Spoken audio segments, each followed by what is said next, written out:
So the question before you here in this digital escape is whether or not dinosaurs were warm-blooded or cold-blooded or somewhere in between. So in other words, we're asking, were they endothermic, ectothermic, or mesothermic, which is what it means to be kind of in between ectothermic and endothermic.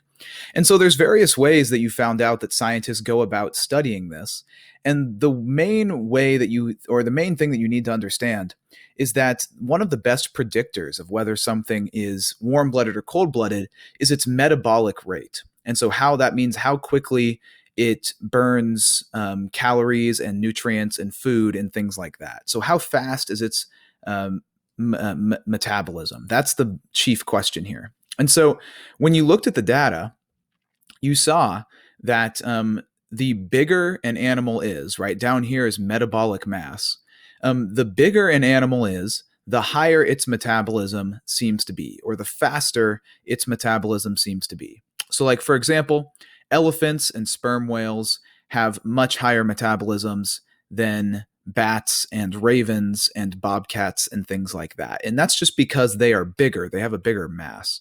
But what you also should have noticed because of this data was that on average, ectotherms or cold blooded individuals tend to have a lower metabolic rate than endotherms, which would be warm blooded. So the rule is warm blooded animals have higher metabolisms than cold blooded animals. Now, how can we use this to see whether or not dinosaurs were warm blooded or cold blooded? Well, what we can do is we can figure out based on dinosaur bones how big the dinosaurs were and also what their metabolic rates were. And so what you should have done is you should have taken that data of the metabolic rates of the dinosaurs and the mass of the dinosaurs, and you should have plotted it on this graph to see where it ended up. And so let's scroll down here. When you do that, you'll notice that you get three distinct lines. So we've got ectotherms down here on the bottom. They have sort of a low metabolism. And then you have endotherms up here up top. They tend to have a higher metabolism.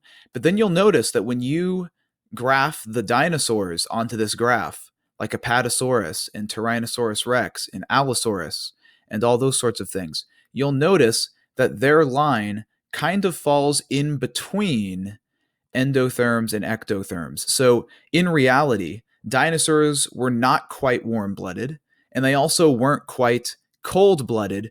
They were actually something in between called mesotherms. So if you argued in the last question that dinosaurs were mesothermic, somewhere in between, you were correct. So congratulations on that.